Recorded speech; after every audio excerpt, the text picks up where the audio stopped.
Welcome to the Abundant Vision Fundraising Podcast. Whether you are a seasoned professional or a first-time fundraiser, we have the advice you need to take your next step toward major gift mastery. I'm your host, Tom Dauber, President of Abundant Vision Philanthropic Consulting. So here I am on a rainy Saturday in Columbus, Ohio. And what am I thinking about? Prospect portfolios. Everybody's favorite thing. A lot of energy gets put into prospect portfolios and who should be in them, who should not be in them, and even how big are they? Some organizations, believe it or not, have an individual that's all they think about all the time. And they kind of specialize in going around, like large universities, for example, and just helping fundraisers keep track of who's in, who's out, and really where their focus should be. We had that at the flagship university I used to work at, and it was very helpful. The individual would come in and kind of analyze, what are the wealth ratings of those individuals, and what's the affinity of those individuals to the extent we could know that. And they'd kind of put them in quadrants. And that's a great way to think about your portfolio. You think about, and I realize that this is solely audio, so you're going to have to use your mind's eye to imagine this. But if you think about a 2x2 grid there, and one axis is affinity, the other is capacity. And you think that, you're going to have people that have high affinity and low capacity. You're going to have people that have low affinity and low capacity. You're going to have people that have high capacity and low affinity. And you're also going to have people that have high capacity and high affinity. Well, this individual's job really was to help us make sure that the people in our portfolio were really the folks who both liked the organization a lot, and our data could show that, and also the people that had the means to give major gifts. That's something that as a manager, as a fundraiser, you kind of run into sometimes. There's actually individuals out there who like your organization so much, and in some cases, they might even be lonely people, that they'll meet with you as many times as you want without ever making a gift even. And in some cases, they may not have the capacity to make a gift. But let's say you're working at a university and there's an alum who's available, and maybe they've got some money, but they're not ultra high net worth or anything like that. But it's very easy for fundraisers, especially fundraisers that have a metric they're trying to meet for how many contacts they have in a month. So if you're under the gun to make sure that you get 15 or 20 donor meetings in a month, and you've got this person that will always get coffee with you, well, that can be a really easy way to pad your stats a bit. It's not a good use of your time, but you do see it in the profession. So the individuals that we had would take a look at who we were meeting with and kind of hold us accountable to, why are you meeting with this person? And why is this person even being managed, right? If they're in the wrong quadrant. So again, we would meet and we'd talk through, who we'd qualified, who we'd met with, and maybe disqualified even, as, maybe we discovered that someone doesn't have the capacity we thought they did, or someone doesn't have the affinity, or we'd have conversations even about, who has both affinity and capacity in significant quantities that, maybe the data that we have just doesn't show. Maybe you've got somebody that, has resources that are privately held and not visible to a wealth screening software, something along those lines. And that happened sufficiently. And that's something that all of you who are newer fundraising really need to keep in mind, is that your organization may have the means or access to tools that will help you evaluate someone's wealth, but you should not rely on that as the final word as to whether or not that person has capacity to give. You can't really know that till you meet with a person, and sometimes it might even take a couple times to really know for sure. I can give you an example of someone I knew who was a bachelor and was incredibly wealthy. He had a business that only took cash from people, and he was the only person that did what he did in his community, and he had a really really successful business. And what our research, our screening software couldn't see, was he was like a very accomplished big game hunter. You walk into his home and he's got elephants, grizzly bears, polar bears, all sorts of things that would make some people really upset to see. But I'm not there to judge the morality of hunting or anything like that. It's just another way to evaluate. Well, if someone has the means to fly all over the world and go on these types of expeditions, that means that they are a potential major gift donor for sure. So, there's all sorts of things like that you're just not going to discover until you get a chance to actually talk with someone, visit their home, and learn about them. So, I guess that's rule number one for me on prospect portfolios. No one should ever be in your prospect portfolio unless you've met with them in person and have personally established that they have the type of affinity and capacity that you're looking for. Now, I guess I should take a step back in terms of what is a prospect portfolio. Well, just very simply, it's just a way of categorizing the group of people that you're working with as a major gift donor.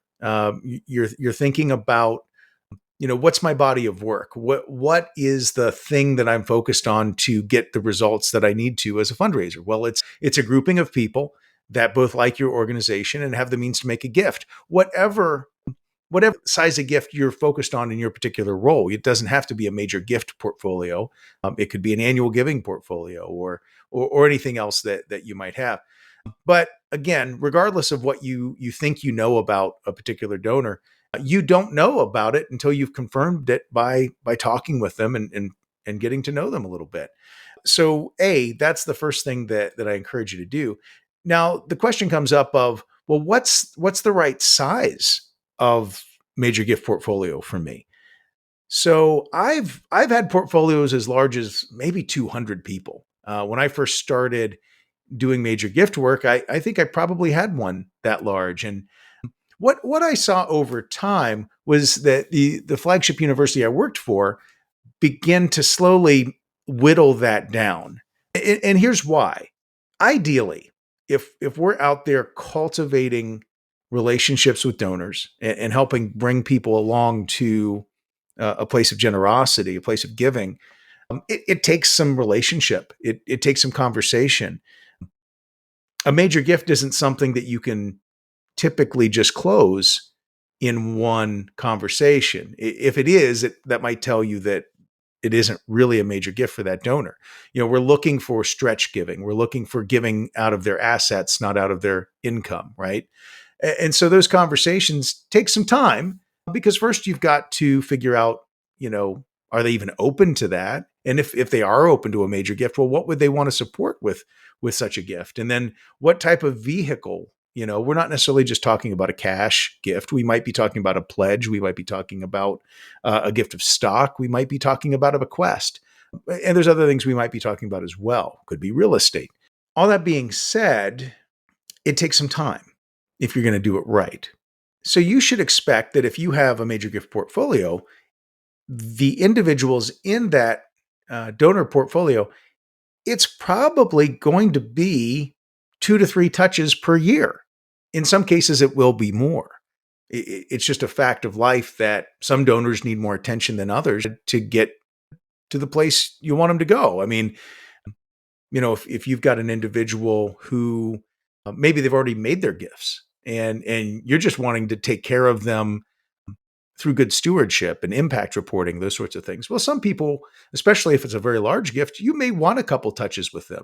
You may, as the gift officer, want to go meet with them and share with them some facts and figures and some donor swag. You might have a shirt to give them, or whatever your organization likes to give donors.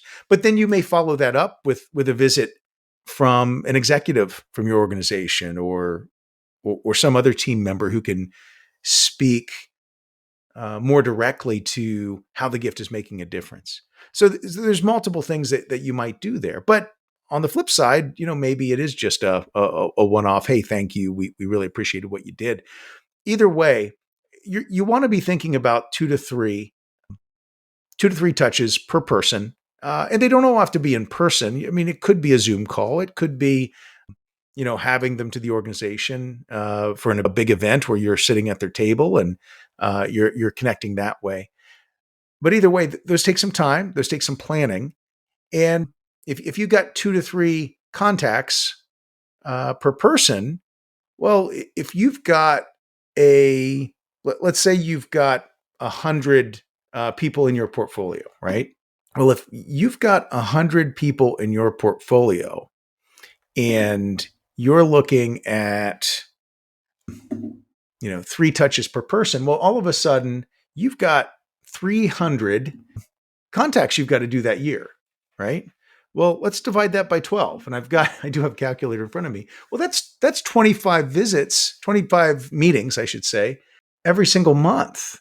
That's a lot of donor meetings. If you think about dividing that by 4 and all of a sudden, you've got to have 6 donor meetings every single week, that may burn you out. That may result in your fundraising staff leaving for another organization. I mean, when I think about, my work at a flagship university, that was, I think the expectation there was maybe 12 to 15 contacts per month. And there were weeks I got 20. I was pretty good at that sort of work. I'm sorry, not weeks. Well, there were some weeks I got 20, but there were months that I got 20, right? For sure. But what I'm saying is, if you've got 100 people, you're not going to be able to realistically give them the type of attention that they need or deserve, and you're not going to be able to work with them effectively to move them through the cultivation cycle effectively to get to either a great stewardship experience, a gift, or just the qualification work that you need to do. And that's another point too. Someone should not be in your portfolio if you have not personally qualified them. So that means there's a body of work you're doing as a major gift officer that's not with the people in your prospect portfolio. What that means then is if the expectation of your organization is for you to let's say, let's make the expectation high. So let's say they're expecting you to do 20 donor meetings per month, right? Well, that's obviously 240 donor meetings per year. Well, that's with your prospect portfolio. So when are you going to then have time to do the type of qualification work that you need to do to keep the pipeline full, to keep discovering new donors and bringing them into the fold? That's a question that you've got to wrestle with. So I'll tell you what I think the solution is. I think the solution is to be very, very picky about who's in your portfolio and to keep that number as small as possible. Now, keep in mind, you might be moving certain people. You're gonna have people that you've qualified that shouldn't. You're gonna have people that you've qualified that turn out to not be interested. Only 50% of the people you solicit, generally speaking, are going to say yes. They're going to say no. And it might be a no forever. These may not be people that need to be in your portfolio forever, right? And so you might be moving those people out and moving new people in. It's something that's always in flux. But generally speaking, you should have a third of your portfolio made up of people that are not ready for a gift yet. So they're people that you're cultivating. The next third of your portfolio should be people who love you, whom you've developed a relationship with, they love the organization, they've got the means to make the gift, and you're going to solicit them this year. And you've got a plan for that, right? So you've got your plan for this third segment of your portfolio. And then the final third, that should be the people that have made a gift and that you're just stewarding and you're just giving them some time until they're maybe ready for their next gift. That's what you're hoping, right? That cultivation cycle, it's a cycle and it repeats. That's all the time we have today. But be sure to tune in next week to hear the next part of this exciting conversation. Now, if you've enjoyed this podcast, please be sure to subscribe and give us a 5-star rating on your podcast provider. I'm your host, Tom Dauber. Thank you for joining me as we journey together towards major gift mastery on the Abundant Vision Fundraising Podcast.